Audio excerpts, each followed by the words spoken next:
विद्यालय परिवार का मैं धन्यवाद करना चाहूंगी। मुझे जो यहाँ बोलने का मौका दिया है, और जो भी बच्चे हैं प्यारे प्यारे से नन्हे मुन्ने से, देश का जो भविष्य है मेरे सामने बैठा हुआ है, बहुत बहुत धन्यवाद। देखो, सबसे पहले एक प्रश्न आपसे पूछना चाहूंगी, ठीक है? रोज आते हो, कोई मुझे ये बताएगा आप विद्यालय में क्यों आते हो? कोई भी बच्चा मुझे बताएगा? पढ़ने के लिए। Very good. इसके अलावा किसी भी बच्चे के दिमाग में कोई और भी उत्तर आ रहा है क्या कि हम पढ़ने ही आते हैं या और भी कुछ? देखो, मैं बताती हूँ बच्चों, विद्यालय में हम सिर्फ किताबी ज्ञान प्राप्त करने के लिए नहीं आते हैं। ये नहीं है बुक्स हमें दी गई, सर ने हमें पाठ पढ़ाया, क्वेश्चन आंसर याद किए, एग्जाम दी और एक क्लास उत्तीर्ण करके अगली क्लास में हम चले गए। अगर आप सिर्फ यही सोच के विद्यालय में आ रहे हो तो आपका भविष्य अंधकार में है। विद्यालय का ये एक संकुचित अर्थ है, ये हम गलत सोचते हैं। अगर पेरेंट्स भी आपको यही कहते हैं, अगर विद्यालय भी आपको यही सिखाता है तो ये गलत है। विद्यालय में हम 6 घंटे आते हैं, सिर्फ किताबी ज्ञान के लिए नहीं आते हैं। हम एक अच्छा व्यक्तित्व बनने, एक अच्छा आदमी बनने के लिए आते हैं कि किस तरीके से हम, जैसे अभी आए हो, आपने 1 घंटे में पढ़ाई करी? नहीं करी। आपने अभी तक सीखा गुरुजनों का आदर कैसे किया जाता है, अपने भाई बहनों का सम्मान कैसे किया जाता है, ठीक है? बैठने का तरीका क्या है, बोलने चालने का तरीका क्या है, ये सब सीखने के लिए हम आते हैं। एक क्लास के बाद आप दूसरी क्लास में चले जाओगे, कोई 90% ला के जाएगा, कोई 3rd डिवीजन से चला जाएगा, ठीक है ना, चला जाएगा एक क्लास के बाद दूसरी क्लास में। लेकिन भविष्य में अच्छा इंसान, अच्छे पद को कौन प्राप्त करेगा? जो यहाँ पर सिर्फ एक क्लास के बाद दूसरी क्लास उत्तीर्ण करने के लिए नहीं आता, यहाँ सीखता है, बड़ों का आदर करना सीखता है, अपने भाई बहनों के साथ जो भाईचारे प्रेम की चीजें सीखता है, उठने बोलने आदर से बात करने का तरीका सीखता है। कुछ बच्चे होंगे ना आपके बीच में जो अच्छी तरीके से बात नहीं करते, समझ में ही नहीं आता कि वो स्कूल में आए। जब आप बदमाशी करते हो तो आपके घर वाले कहते हैं ना, बेटा इसलिए जाते हो स्कूल में, बोलना ही नहीं आता तुझे, स्कूल में भी ऐसे बात करता है, तू अनपढ़ है क्या? तो वहां क्या होता है, बच्चा सिर्फ क्लास पास करनी है, घर वालों ने धक्के मार के स्कूल में भेजा, स्कूल में आ गए, स्कूल वालों ने कहा टन टन 4 बज गई, घर चले गए। हमें इसलिए नहीं आना है बच्चों, आज आप छोटे हो, कितनी सारी जिम्मेदारियां होती है, आपके ऊपर भी वो सब जिम्मेदारियां आएगी, इसलिए पूरे ध्यान से पढ़ाई करनी है, ठीक है? अच्छी आदतें सीखनी है, अच्छा व्यवहार सीखना है। समझ में आ रही है मेरी बातें? Yes, ma'am। पक्का? तो अपने व्यवहार में परिवर्तन लाना है या नहीं लाना? लाना है। स्कूल में सिर्फ पढ़ने के लिए आना है या सब चीजें सीखने के लिए? सब चीजें सीखने के लिए। आपको इस दुनिया में क्या सबके सब सरकारी नौकरी लगे? नहीं। कितने के घर वाले हैं जो ये नौकरियां करते हैं? आपने दुनिया में देखा होगा कितने सारे लोग हैं, इतना बढ़िया डांस करते हैं, उनको दुनिया जानती है, बहुत पैसे कमाते हैं। कई लोग हैं जो गाना गाते हैं, उनको पूरी दुनिया जानती है। क्रिकेट तो सब देखते हो ना? Yes, ma'am। सचिन तेंदुलकर का नाम सुना है, सौरव गांगुली का नाम सुना है, सब देखते हैं ना टीवी पे, घर में भी बच्चे पोस्टर लगा लगा के रखते हैं। तो देखिए, हमें हर चीज सीखनी है। क्या पता आप में से भी कोई अच्छा गाना गाने लग जाए और बढ़िया नाम कमा ले, बढ़िया पैसे कमाए, आपके पास भी गाड़ी बंगला बैंक बैलेंस सब कुछ। तो ये चीजें स्कूल में सीखो। टीचर्स को बोलो सर 1 घंटे हमें खिलाओ, क्या पता आप कबड्डी के अंदर कोई चले जाओ, कोई पहलवानी करने लग जाओ, और लड़कियां कोई मेहंदी लगाएगी, है ना, कढ़ाई बुनाई, ऐसी चीजें हैं जिनके अंदर हम, देखो मैं ये कहूँ कि सबको, बच्चों को 100 में से 100 नंबर लाना है। जरूरी नहीं है बच्चों, सबको भगवान ने अलग अलग चीज दी है, आप में भी कोई ना कोई गुण जरूर दिया है। क्या सारे बच्चे एक जैसे हैं क्या? नहीं है ना, कोई बोलने में तेज है, कोई लिखने में तेज है, कोई पढ़ने में तेज है, कोई गाने में तेज है। हाँ, तो दो चीजें होती है, जो चीज आपको अच्छी लगे वो करो।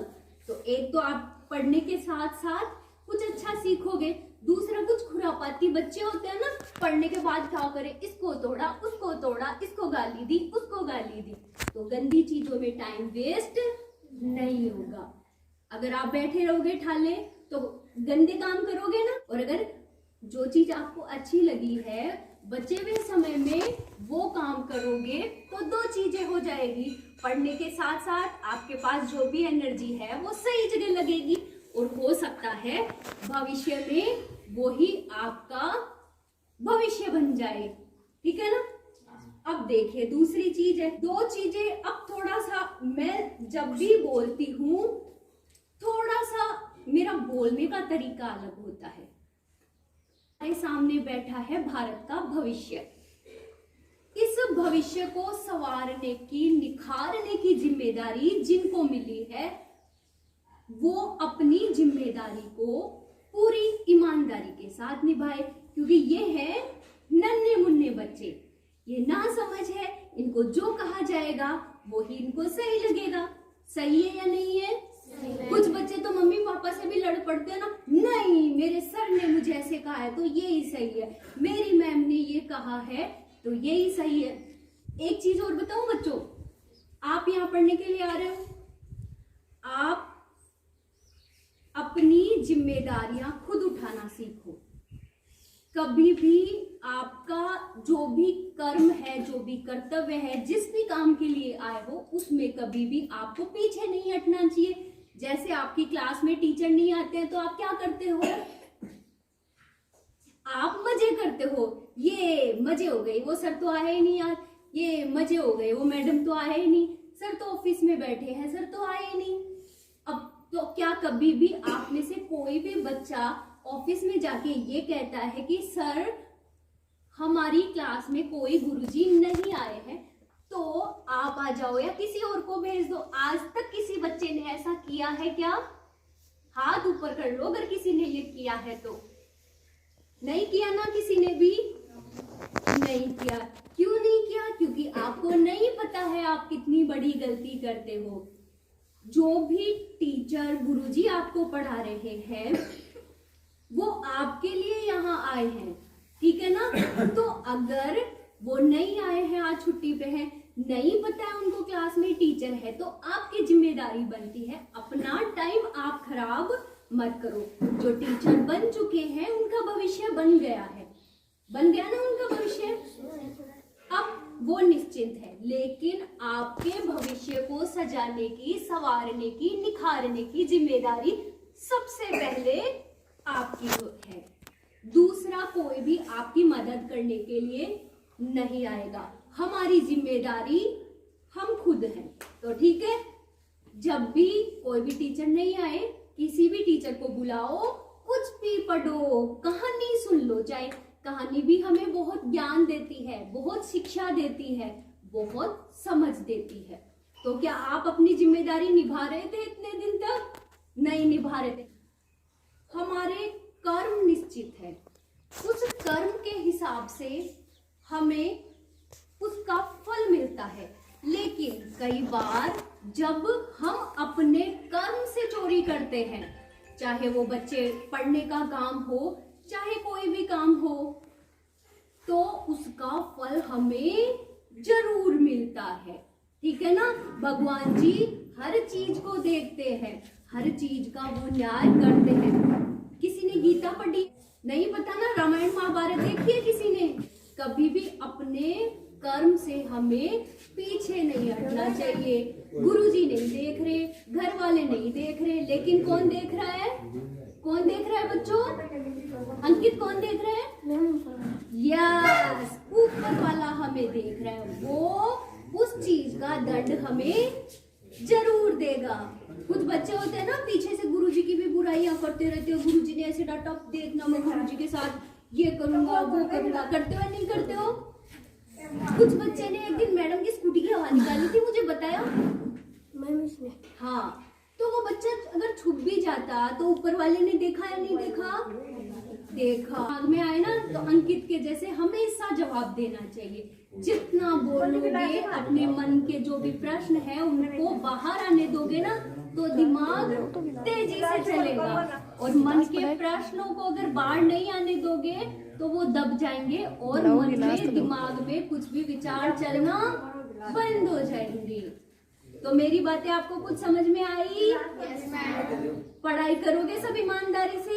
Yes, ma'am. पढ़ाई के साथ साथ खेलना, कूदना, गाना, नृत्य करना, किसी को मेहंदी आती है, किसी को सिलाई आती है, किसी को कढ़ाई आती है, उन कामों में हमेशा आगे रहोगे? Yes, ma'am.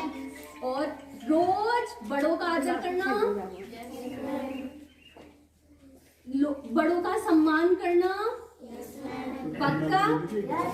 मैं अगली बार आऊंगी तो मुझे नजर आना चाहिए कि बच्चों में सुधार हुआ है। आएगा या नहीं आएगा?